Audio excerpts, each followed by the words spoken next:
Assalamualaikum warahmatullahi wabarakatuh. Halo semuanya, kembali lagi bersama saya, Tri Putri Amanda.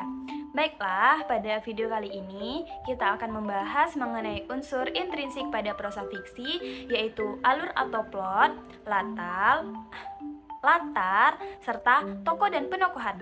Sama seperti video pada unsur intrinsik prosa fiksi sebelumnya, di sini kita juga akan membedah sebuah cerpen yang sama berjudul Bangkit dengan mencari alur, latar, serta tokoh dan penokohan. Sebelum itu, kita harus tahu dulu nih teman-teman, apa sih yang dimaksud dengan ketiga unsur tersebut? Nah, yang pertama yaitu ada alur. Alur atau plot yaitu cerita yang berisi urutan kejadian dalam sebuah cerita rekaan. Namun, tiap kejadian itu hanya dihubungkan secara sebab akibat. Peristiwa yang satu disebabkan atau menyebabkan peristiwa yang lain. Pola-pola pengembangan cerita harus menarik, mudah dipahami, dan logis atau masuk akal. Nah, teman-teman, alur itu dibagi menjadi 3 bagian atau 3 jenis, yaitu yang pertama ada alur maju. Alur maju adalah serangkaian peristiwa yang dimulai secara teratur dari awal hingga akhir cerita. Yang kedua ada alur mundur. Alur mundur atau regresi merupakan tindakan yang menceritakan masa lalu dari tokoh di dalam cerita. Pengertian alur cerita mundur ini justru konfliknya disampaikan di awal cerita dan kemudian mundur ke masa lalunya. Yang ketiga yaitu alur campuran.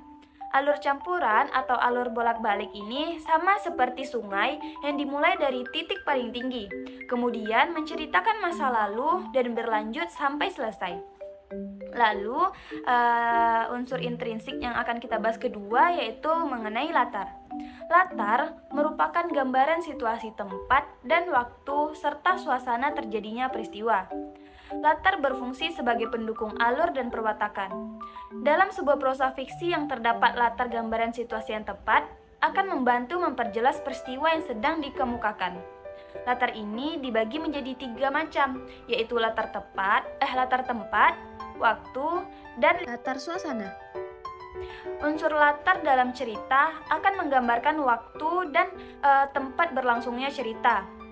Seperti tempat, nama kota, kota kecil, jalan atau tempat terjadinya peristiwa tersebut.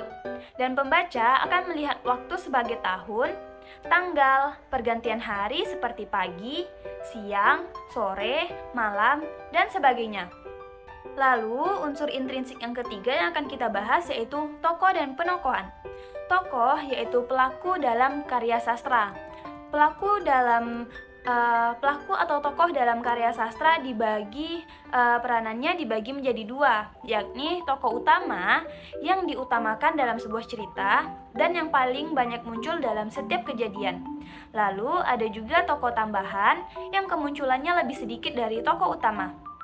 Nah, penokohan sendiri adalah cara atau teknik pengarang menampilkan tokoh atau pelaku dalam sebuah prosa fiksi. Tanpa adanya penokohan atau pelaku yang mengadakan tindakan, cerita tidak mungkin ada. Pada prosa fiksi, masing-masing tokoh itu mempunyai watak yang berbeda dan karakter yang berbeda pula.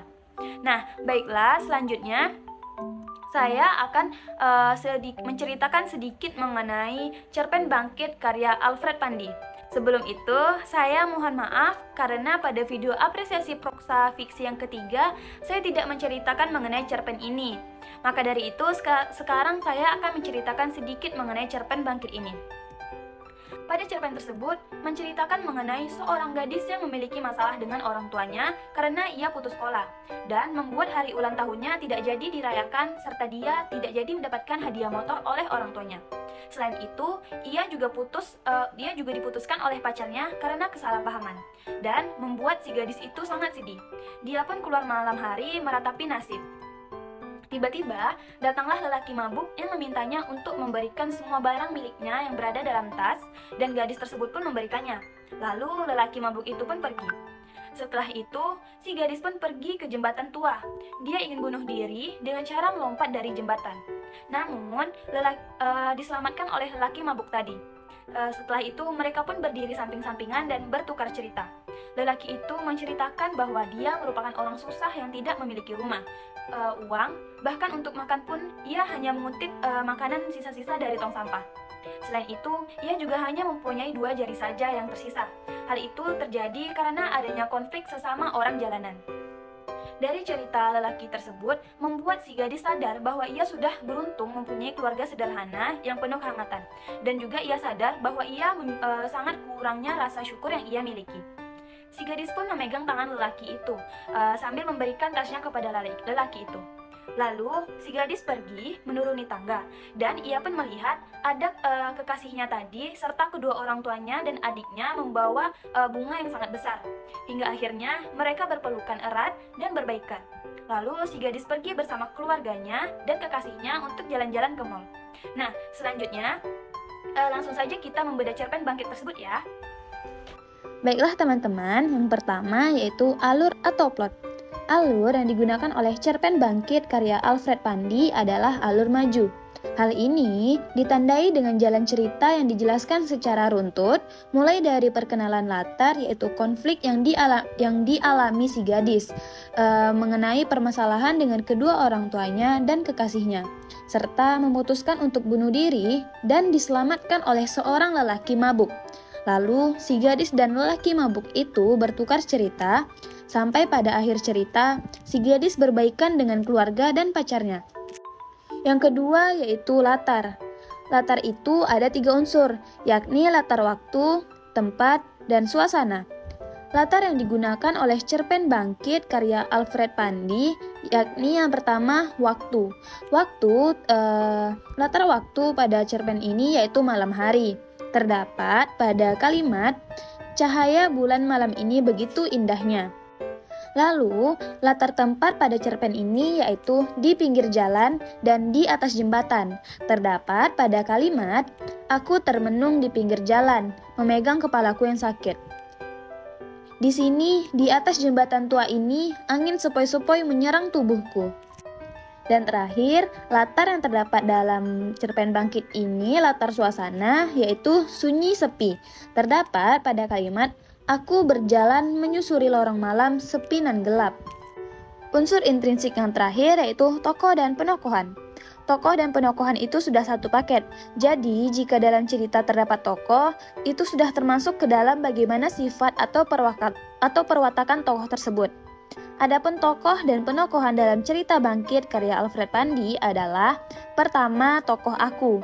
Ia mudah putus asa, kurang bersyukur, dan selalu mengeluh. Terdapat pada kalimat, kenapa kamu menolongku? Aku sudah tak berarti lagi.